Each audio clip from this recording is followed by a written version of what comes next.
Speedvision's live flag-to-flag coverage of the 24 Hours of Le Mans is brought to you by Cadillac, the fusion of design and technology, and by Michelin, because so much is riding on your tires. As we take a ride in the rain here at Le Mans, working on hour number 5 of competition. I'm Rick Benjamin. Derek Daly and Steve Matchett are alongside, and we believe this is Frank Montagny in the 15, one of the Chrysler cars that's in action today from Viper Team Orica, one of the 2001 prototype cars. The 15 machine currently shown 5th overall. They've done a nice job with that car, even though the 14 and the 15 have both spun, Derek Daly. They've been off the road a few times, harmlessly into the gravel traps, but he has his visor cracked right at the bottom. You can see just trying to get a little bit of airflow inside to stop the misting. You can handle the raindrops on the outside because they inevitably at high speed run off the side, but you cannot handle misting, so you crack the bottom, get some airflow, and you can go on your way. And there you see the thumb on the left hand working that paddle shifter. We've had folks email us questions about exactly what we're talking about. Watch the thumb. It's like a video game that he's operating. You see his legs move up and down. Obviously, he does not have a fully automatic gearbox, using a clutch in there somewhere. We'll take you through the top 30 now, according to the brand of car on the top left of your screen, and the Audis first, second, and third, despite those questions about the electrics on the car and whether they can last in these wet conditions. Really, it's been a question for every team that's been in action this afternoon. Now, here's the GTP standings. You see the Bentley. They are the only 2 cars in that GTP category, which is a fully enclosed car, narrower tire than the Audi, bigger horsepower than the Audi, and consequently uses more fuel. Who cares in rain like this whether you use more fuel or not? Well, the closed cars, I would think, would have an aerodynamic advantage here. I believe so. I'd rather be in them, too, if it's raining like this. However, the perennial question always is, how sealed are they, and will the water stay out? This looks like the number 71 car. Yes, it is. Our own Terry Lingner among the drivers of the Racing Engineering Porsche. Donovan and McAllister also sharing that machine. One of the Panos is coming back on pit road, though. The 12 car ready to return to the competition. Dave Burns, did they solve the problems for those 2 machines? Well, they sent one out, and they're still working on the other. The 12, goes out with Frank Lagorce. Meanwhile, Jamie Davies waits to get back in the 11. What they've done is that they've got the gurney, a new little gurney, just on the passenger side. All the electrics are on the passenger side, the right-hand side, and they're on a little wall there. They replaced the ECU, the electronic box, and then they put this little gurney. There's some tape there, and then a little black thin line of carbon fiber. That was not here before the race, or when the race started. They since have tried to put that there, so at speed or even at slow speeds, the rain buffets beyond there and gets over the electrics, off of the car, and out of harm's way. Let's go to Guy Hobbs. The Corvette's just come in, and we've had a driver change. Andy Pilgrim has now stepped into the 64 entry, and just ahead of them, well, there could be trouble here because Nick Barber's car comes in. No, they're going to let the Corvette get out. But right ahead of them also we had a driver change. Stefan Saracen getting into the 15 Oreca Chrysler, and we're waiting for the number 16 to come in. It looks like they'll get a driver change there too. 16 has hit pit lane. We'll wait for it to get up here. In the meantime, back to you.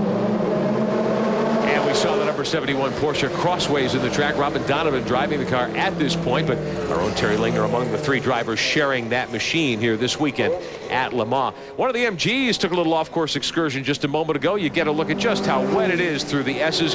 The 34 just locking up the brakes, back end first over the curbing and into the gravel trap. This gravel trap has been a friendly place for many of these race cars. Derek, as you spoke, you won't get buried in the gravel as wet as it is there. Exactly, because it is so wet, it allows them to go in and hopefully get like a, this is the Ray Mallock run, Celine. And I don't know whether he didn't shovel up too much gravel on his way in there to bury himself. One of the Bentleys, Guy Smith on the 7. Back out pit road with a lot of water, showing there's standing water in many places on the racetrack. Now, we are still under green, but as you can tell, everyone tiptoeing. Most of these cars, in fact, are lapping this place at upwards of 5 minutes, and there is a caution being shown in one portion of the racetrack. One of the Porsches in the wall with problems there. Meantime, here is the 7 Bentley. Guy Smith remains in that car. as these cars slow dramatically because the rain has picked up once again. Lap times in the 5- and 6-minute category for most of these machines. We'll be back with much more at the 24 Hours of Le Mans.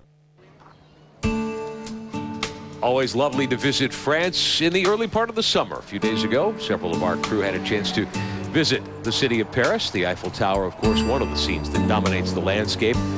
Not April in Paris, but June in Paris, and the weather was lovely earlier in the week throughout much of France. We've enjoyed some lovely days here in the Le Mans region as well, the Sarthe. But today, it's been a whole lot different once the green started. Sunshine and fairly warm at the start at 4 o'clock local time in the afternoon, but since shortly after the green, the rain has been the big story here, and it is raining hard once again. Many of the teams coming on the pit road to change tires. We stay under green, though. And the number 1 Tom Christensen driven Audi, the number 2 car with Dindo Capello in the saddle second. You got a glimpse of the 2 car. Here's the 1, Christensen lapping by one of the GT Porsches. The right-hander at the end of Mulsanne and under the Audi bridge. Very fitting. One of the problems this Audi has had in the rain, certainly in races that we saw last year, is it is so electronically controlled that you change gear with your throttle fully open. And this car did not like part throttle if you try to change gear, because the engine would cut out and then burst back in with power again. But Steve, to look at how the Audi performs now in the wet, it appears that they've either rewritten the map for the engine to allow this thing to change at a lower revs or something to stop vicious wheel spin, sending the thing off the road.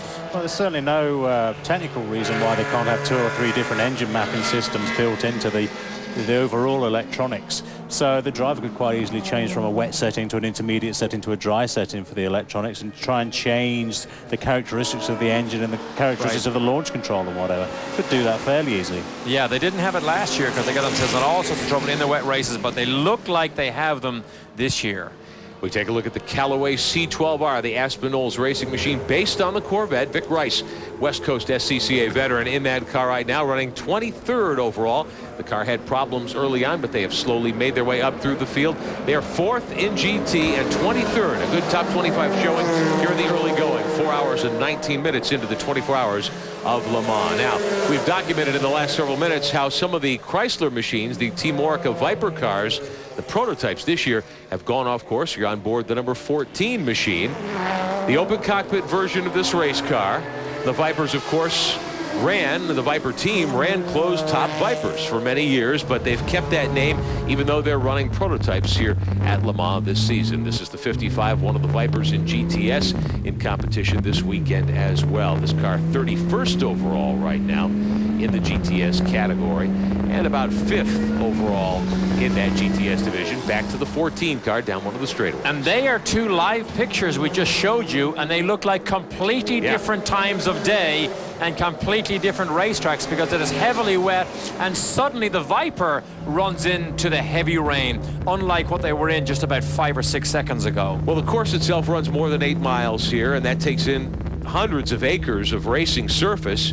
And of course, it is very possible to have a weather system affect you in one part of the racetrack, as we have seen. A reminder, you can email us your questions and comments. Our eSlam speed line is at your disposal all weekend long here in our coverage of the 24 Hours of Le Mans. www.speedvision.com. Email your questions and your comments. They'll be faxed over across the pond to us here at Le Mans. We'll try to get you information and answers as much as we can. Johnny Herbert about to climb in. Car number 3 for the champion Audi team. Guy Hobbs is in the vicinity there. Guy, a driver change for this team. Actually, no driver change. Johnny Herbert brings it in. Of course, Johnny's used to driving in these conditions. And he brings it in, and they just add fuel. Obviously, no tyre change either, sticking on those wet weather tyres. A bit of trouble getting out of the pit box, but now Johnny Herbert rejoins back out into the rain. Steve Matchett, you mentioned brakes, of course, unimportant at this stage, and something not to worry about. On the last pit stop we did with the Team Orica Chrysler, they took the disc heat measurement, and it was 183 degrees on the number 15 when they came in, and Pedro Lamy got in. Carl Wendlinger got out. This weather, the rain is going to play an awful lot of assist an awful lot, I would say, in the durability of the braking system. If you can keep the temperature of the brakes down And they've had the pace car out so much as well that they're really not been put under anywhere near as much stress as usual. Steve, at Le Mans here, obviously the cars are allowed carbon discs and brakes. At this type of temperature, is a carbon disc still, good? Do they still have good stopping power? Are they predictable? There are certain materials that have been developed now. We'll show a piece later on where Hitco produce a material that will run at a lower temperature. But of course, the main benefit really now in motorsport for using carbon brakes is just the unsprung mass as opposed to using steel brakes. On the size of the disc that they're using on sports car now at the top end of these fields, they're probably sort of 5 or 6 kilos a corner lighter, which is unsprung rotational mass. You imagine the gyroscopic effect of turning the wheel. You know, we've all done that experiment as kids or in high school doing physics where you spin a bicycle wheel and sit in a chair, swivel chair, you move that bicycle wheel and you'll start to turn on your momentum. So if you can save sort of 6 or 12 kilos over the front of the car, that makes an awful lot of difference to the handling. And when you say unsprung weight, anything inside the shock absorber, like the chassis, is sprung weight. Anything that hangs outside is unsprung weight. Ian McKellar brings one of the Salines, the 62 car, into the garage. They will take a look at that machine. We'll try to find out what the problem might be with that car. They were running that machine inside the top 30. In fact, 18th spot for McKellar in that Saline in GTS, and in the top 5 in GTS. Saw the 36 car in and out of the pits. The Pilbeam Nissan machine getting down pit road and getting some service done there. And we are on board with the 14, but let's take a look. One of the cars looks like one of the Pescarolo Courage Peugeots with a problem. Rear bodywork coming off in the left rear corner there. And the wing already gone. Guess what? It's sitting around on some guardrail because he backed that baby in during the monsoon conditions here. Look, wing gone, half the rear bodywork gone. The 18 car. Bring it back. Give them your excuse. All the way to the garage, the C60 Peugeot. They were doing very well here in the early going, running up in the top 15 as we take a look at our scoring monitor. And one of the Chryslers back on pit road as well. Tire change coming. And a driver change as well. Looks like the 14 car will go with that change. And there you get a look at the Courage Peugeot with the wing gone and the left rear fender missing as well. It had come off that car. We'll be back at the 24 Hours of Le Mans.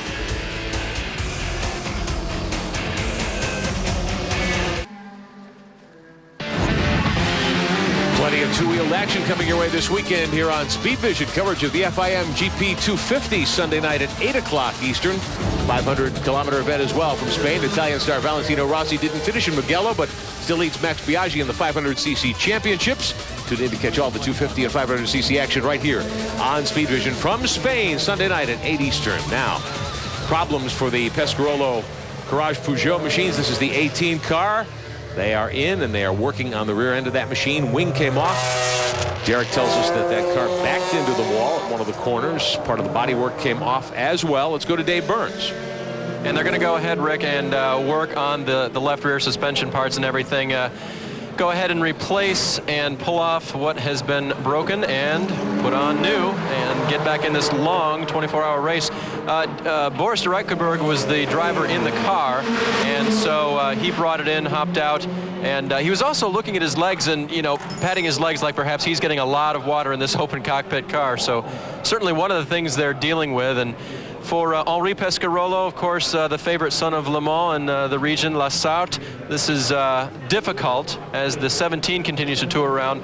The 18 car is now in with Boris de Reichenberg stepping out for the moment. As we take a look at Donnie Krebels and one of the dome judge, Derek, being held down there on pit road, it appears. He did something that they didn't like. I can only think it must have been the pit lane speed limit. Pit lane speed limit here is, I believe, 60 Ks, 37 miles an hour, I believe. Krebels in this dome, the number 9 car running 31st overall. And he is let to go away as the rain continues. Slowly down pit road. Lots of teams, of course, on pit road now as we're about 4.5 hours in, and we show you the overall leaders. The Audis 1, 2, and 3.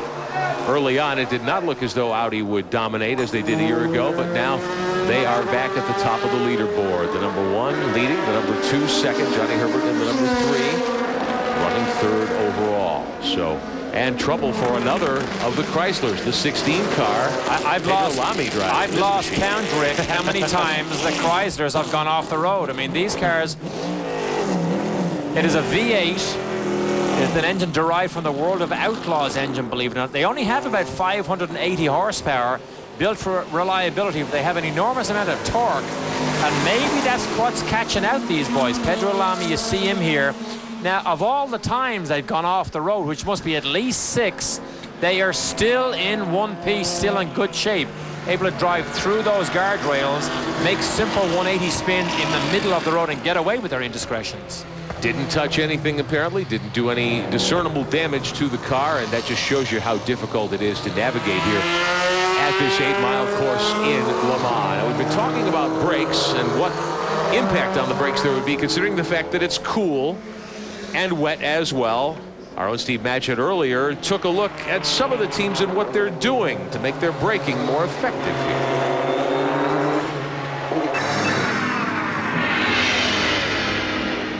The 675 Lola-built MG may be no match for the might of Bentley or Audi, but as a piece of engineering, it's one of the nicest cars I've seen down in the pit lane.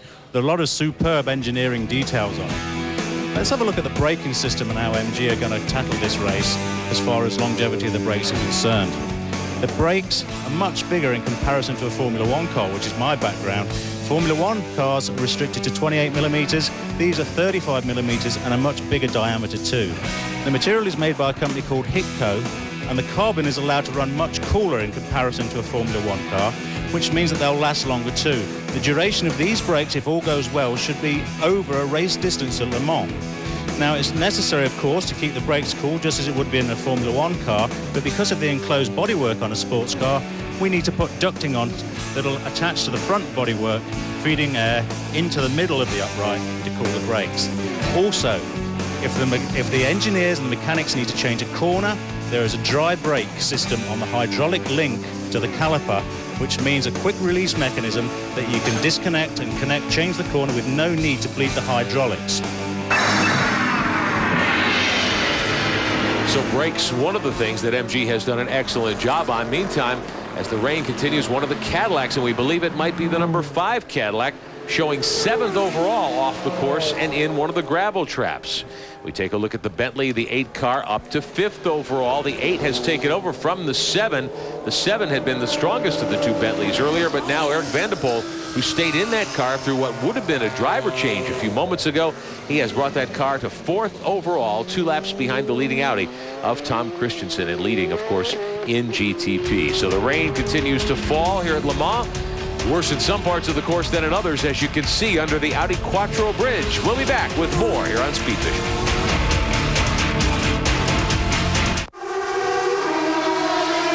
Back at Le Mans, this is outside of turn number 1. Mark Goossens in the Cadillac, the 5 car. They were running 7th, went right off the course going up the hill. Derek Daly, they had just come down the main straightaway, and Goossens, you think, may have just aquaplaned off the racetrack. Exactly, a pure aquaplane situation. It was only a gentle right-hander before he even got to the brake zone for the Dunlop chicane. Now, we've seen the Chrysler in there at least half a dozen times. This thing backed in and got stuck, and unfortunately the engine stalled. If he can fire up again, he can get going. Well, the question, one of the questions for the American teams at Le Mans, how long will it take the Cadillacs to become ultra competitive? Andrew Marriott talked to driver Wayne Taylor earlier.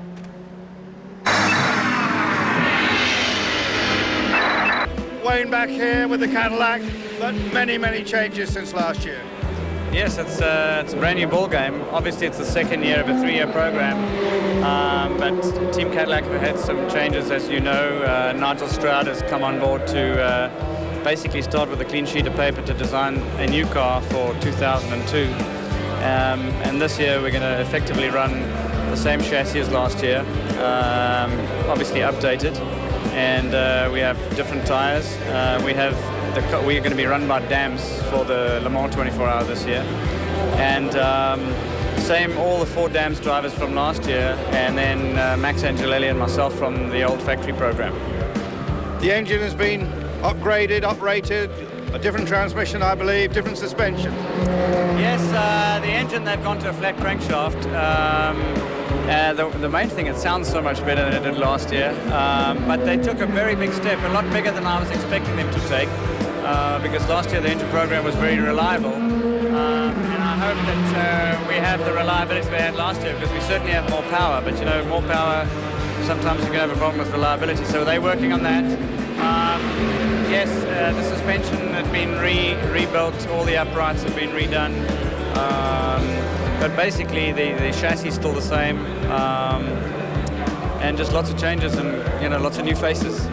The main thing for this year really is to be reliable, and if we can be reliable, then hopefully we can get a top 6 finish.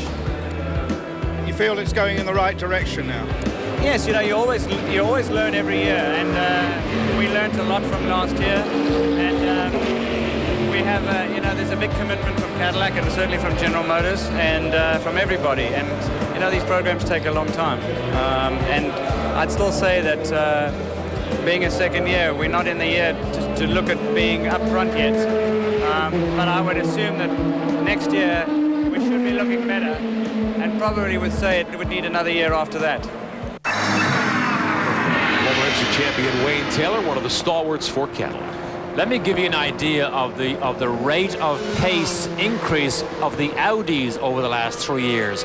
This year alone, they're 4 seconds a lap faster than they were last year, and they are 15 seconds a lap faster over the last 3 years. That is a remarkable improvement of that motor car.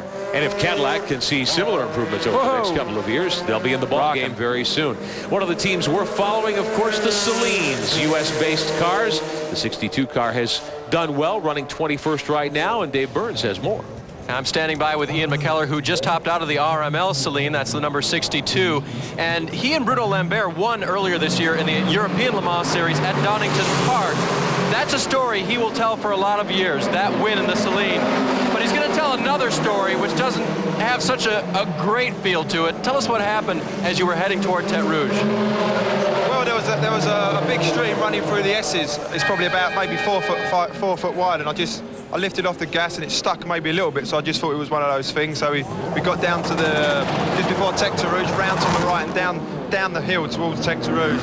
And I got the braking done when it went to come off the gas, and it made me stuck maybe 30% in the throttle. So I tried to get my foot back under, and by that time, obviously, the car introduced a load of understeer into the gravel and tried to get going, but the car just bogged down and we got towed out. So it was lucky we could get towed out and there was no damage on the car, just a few stones rattling around in my feet. So we was lucky. With all the water? With all the water, hence my feet. Yeah, he is soaking wet inside the Saline, but a moment, as we call it in racing, that is certainly what Ian McKellar had out on track. McKellar just 23, his first appearance here at Le Mans. Derek, they're third in GTS with that machine despite the off. As you watch one of the Panos cars go back in again, the RML is Ray Mallock Racing, who had a hand in the engineering and the design of this Saline in conjunction with Steve Saline's design department in California. But Ray Mallock actually ran our Nissan Group C program the last time we ran here at the Le Mans 24-hour race. And we reminisced earlier on today about that program. We should have won that year. We were actually after 19 hours leading with enough speed to handle the Jaguars when we had a stupid fuel tank spring a leak and come into the driver's compartment in that car. But it was a great year, and Ray Mallock does such a good job. RML. As we watch the Saline getting pushed in, the 12 car, Frank Lagorce driving 40th. Overall with problems. One of the GT Porsches, the 80 car spinning, one of the Vipers, the 55 that we took a ride with earlier on pit road for a change and a service and back onto the racetrack. 4 hours and 40 minutes of 24 are complete here at Le Mans, France. We will be back. Plenty more of our exclusive coverage on Speedvision.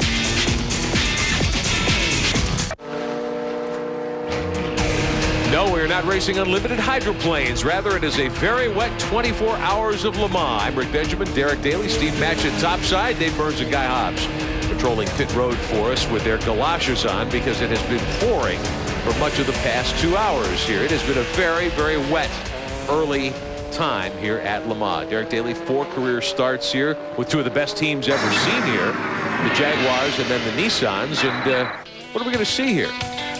This was a great era in 1989, great era of Group C racing here throughout Europe. This class was banned then because the manufacturer spent too much money, but it really was a wonderful era. We came with 5 cars with the instruction from Tom Walkinshaw to drive as hard as you can, just don't abuse the car. And if you drive it hard, we will beat the Porsches. Well, it became a sprint 24 hours because Jan Lammers in the #1 car actually won the race. Our car finished 4th, and we had just a wonderful parade towards the end of it. We couldn't even drive over the start-finish line. There were that many Brits with Jaguar and British flags out on the front straight. It was one of those great emotional times at Le Mans. As you've got a glimpse there, a car is off at one of the right-hand corners on the circuit. Didn't get a good look at the turn there because I was looking at Derek as we were reminiscing about things back more than a dozen years ago. Meantime, you can see that there is hard rain in certain parts of the track. Here on the front straightaway where we're located, opposite pit road, it is not too bad at the moment, although it's very dark here right now. It looks as though we've got heavy cloud cover moving back in at this part of the course. Everyone, of course, on full rain tires, and the one car, the Audi, Tom Christensen, your leader, and there's the #5 Cadillac once again. Now, they went off at the end of the main straightaway, going up the hill at what you would consider turn 1 here at Le Mans, off into the gravel trap. Obviously got the car restarted, and now in trouble again. Mark Goossens back to 12th, and he will lose even more ground with this off-course excursion. And the #7 Bentley looks like it may have cooked the motor, boys. Driver bailing out of the 7 car. This is Guy Smith, quickly out of that machine. And it's on fire. It is on fire. Absolutely on fire. They need to get the marshals to that as quickly as possible. Now, of course, these cars don't have onboard fire extinguishing systems. He can't see it. The fire marshal cannot see where the fire is. We can clearly see it on the underside from the backside, but they better get the extinguisher in there real fast, or we are going to have a huge barbecue. A disgusted Guy Smith shakes his fist. That was going so well. Waves his hands. They were both cars in the top 10. The 7 had been as high as 2nd earlier. They're shown 9th overall now, but this will most likely end that machine's run in its maiden voyage here at Le Mans, 4 hours and 45 minutes after the drop of the green flag. What a disappointment. Martin Brundle did almost a triple stint in this car, led the race earlier on in atrocious conditions, turned it over to Guy Hotz. I believe, Rick, are they the only 2 drivers to drive this thing? I believe far? so. Guy yeah. Smith took over from Brundle a couple of hours ago. Now, Eric Van der Poel has the 8 car still up in 4th spot. So the other Bentley still doing very, very well at this point. Stefan Ortelli, the 3rd driver, apparently will not get a chance to pilot this machine because Guy Smith bailing out quickly there. Heavy smoke showing under the rear bodywork of that car. And they did not take a stab at removing the back fiberglass there, Derek, to try to find out what the problem was. And Steve Matchett, it's really hard to determine what that might be, because I mean, when you want to run a racing car in these conditions, it's unlike testing. Racing is always just that bit different. It is different from testing, yeah. And I wonder whether or not they've had a problem induced by something overheating. Maybe because they've been trying to blank things off to keep the water out. You know, we heard them mentioning down in the Bentley pit earlier on that they were putting a filter, or trying to put a filter cover over the inlet for the air compressor for the gear change system. Now, it's possible that they've put in that much blanking on if they've sort of tried to overreact, because we were having torrential rain earlier on. I wonder whether or not something started to overcook. That wasn't, to me, looking at the smoke coming out the back, that wasn't an engine failure in the way that it was a breakdown inside the lump. That is something on the top of it bursted into flames. Right. There was a lot of black smoke there. And for those of us who came in late, the lump is? Oh, excuse me, the lump is the engine. Of course. The lump, and the lump has grunt. In certain cases, when you're really running well. But not when it's overcooked like that. Okay, but here is the next problem for the Bentley team, and we saw some loose discussion going on there. Now they panic as to what may or may not happen to the number 8 car, because that is an identical car, and will it succumb to the same problem as Mark Goossens slowly brings the Cadillac in? That is the damage to the nose of that car after 2 off-course excursions. Eric Bernard now being shown as the driver in the 5 car. Heavy damage there. That second off that we showed you a moment ago, apparently into the Armco after the earlier trip into the gravel trap up at the end of pit straight. Guy Hobbs standing by in the Cadillac pit area. They'll at least have to change the front bodywork on that. And in fairness to Goossens, we can stand here and say that he went off twice in 1 lap.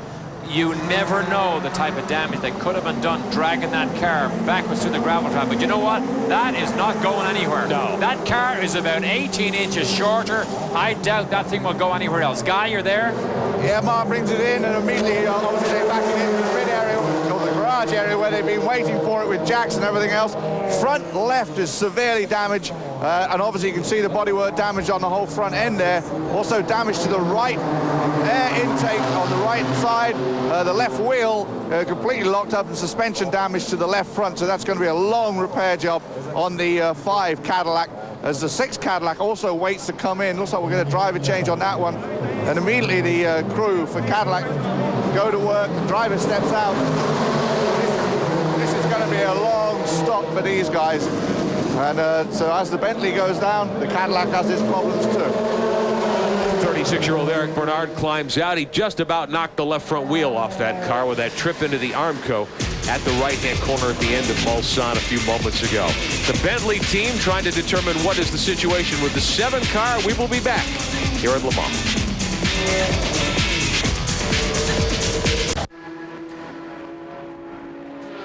We are back at Le Mans watching the Cadillac pits, where a lot of work is going to have to take place on the 5 car.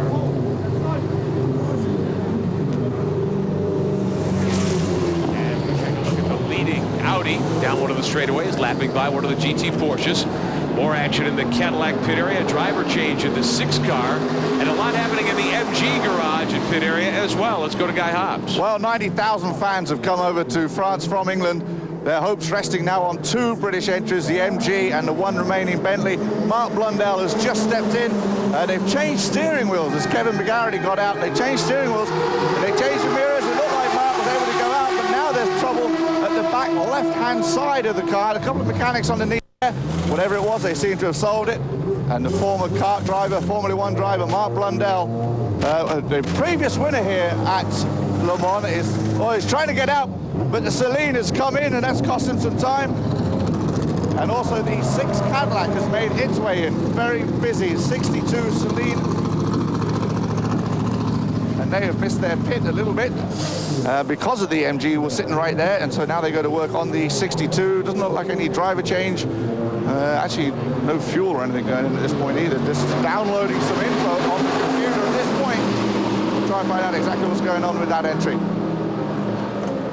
So the Cadillac team going to work on the 6 cars. We saw Mark Blundell leave the pits in 8th overall in that MG and leading the LMP 675 category, the lighter weight cars with smaller motors and smaller tires, but Blundell doing a nice job. Of course, in the wet, the disadvantage you'd be at with one of those 675s goes away a good bit. The cars handle very well and may well be able to move up. Blundell may be able to move that car up in the standings even more. Yes, indeed. As we go back to take another look at the Celine, this is the Ray Mallock run car that we documented earlier on. You see the mist on those side windows, so obviously that's fogged up. The front windshield still looked quite good, and the second Celine comes in. This is one of the American-operated Celines, the 60 car, coming on the pit road now, hoping to contend in GTS here this weekend. They've got some work to do in the next 19 hours to be able to do that. As we take a look at the 60, this is Terry Borchler and Oliver Gavin sharing this car with Franz Conrad, who started in that machine. The number 6 Cadillac down and away after the driver change and work on the front end of that race car, too, and one of the Chryslers going by, one of the Reynard chassis machines. Scott Maxwell on pit road. Now, a few moments ago, we told you about troubles for the number 7 Bentley with Guy Smith. Looked as though the motor overcooked severely, and apparently a fire on the back end of that machine. Smith stopping the car on course, popping the door, bailing out. Fire extinguishers brought to bear on that machine. Now, that car had run as high as 2nd earlier today and was in the top 5 for much of the action. The 8 car, the team car, though, is still 4th. And as we know, Bentley is returning to Le Mans now for the first time in over 70 years. The announcement concerning their racing plans came earlier this year, back in January. Our Bob Varsha has more on the Bentley return.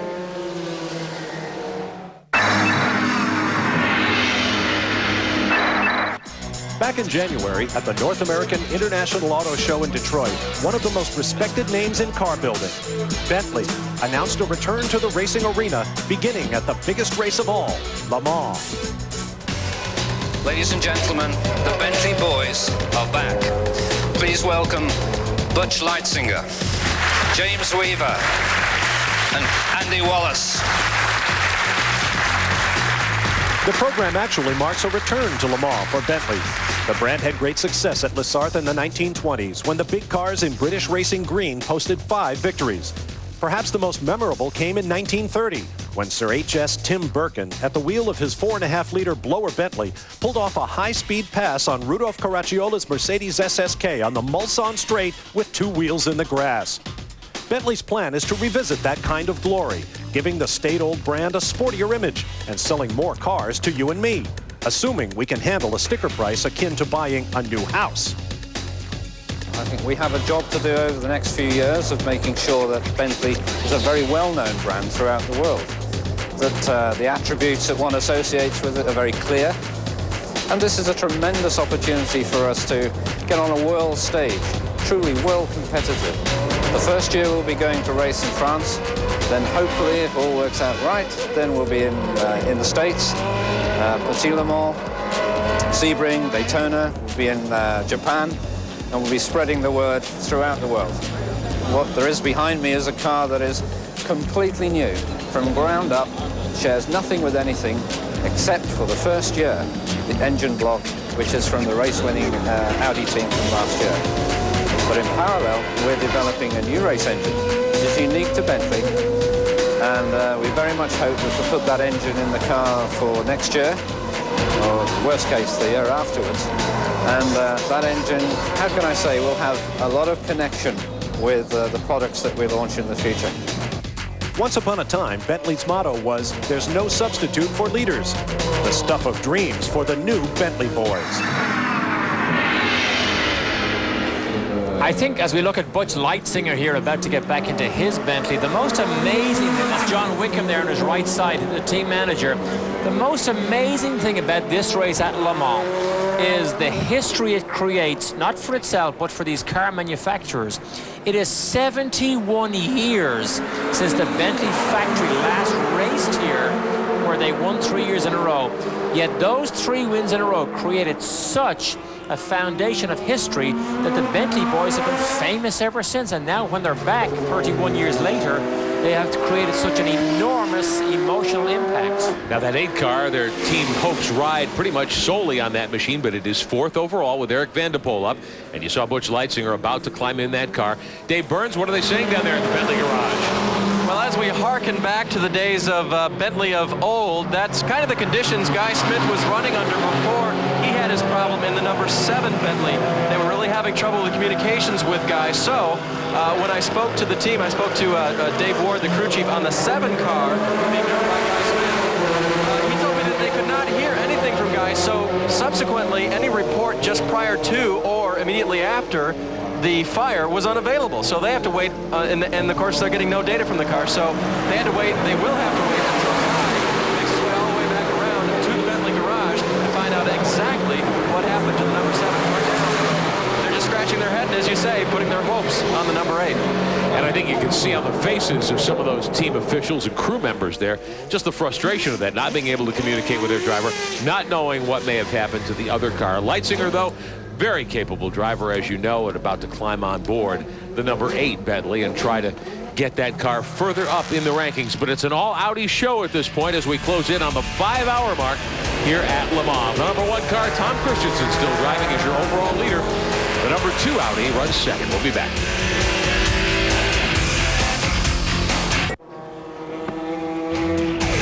Hope you can join us Sunday night, 7:30 Eastern, 8:30 Pacific. We wrap up all the motorsports news of the weekend and the week on Speedvision News Race Week.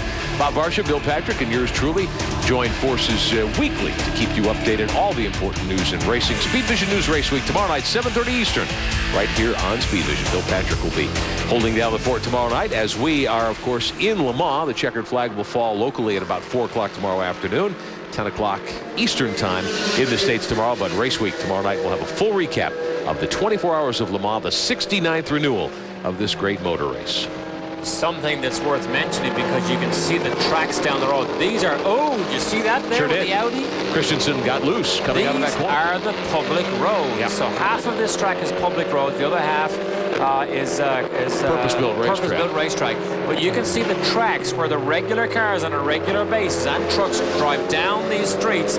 back and forth, and that's where a lot of the water tends to accumulate, and these cars tend to want to avoid stuff like that. And you'll see, particularly the Audis and the Bentley earlier, when they exit the corners like Arnage, they will exit on the crown of the road and stay in the middle of that road. Now, as we see one of the machines come onto pit road here with the Speedy Dome car coming on pit road, that sets up another problem, I think, Derek, because when they are public roads, you've got rubber and oil and so forth down on the roadway as well. Now, driver change for the number 8 Bentley to Dave Burns.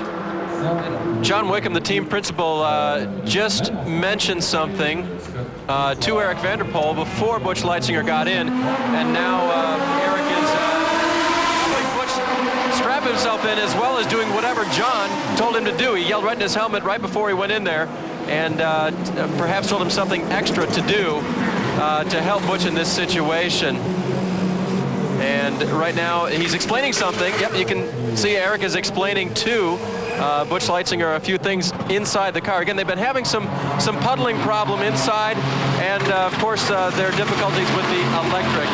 So they're going to affect no major changes here. A quick wipe of the windshield to help them get underway when they use the windshield wiper, but of course under speed again with this Speed 8 Bentley, they don't need the windshield wiper. So change continuing to happen down here. Nothing really unusual so far as Butch Leitzinger gets ready to take his first stint here at the Le Mans 2001. Saw Scott Pruitt on pit road of the number 63 Corvette, leading GTS, the GM Goodwrench Plus machine, leading GTS at 11th overall. The 64 car with Andy Pilgrim driving right behind, 12th overall, second in GTS. So the Corvette's very strong here as we begin hour number 6 of the 24 Hours of Le Mans.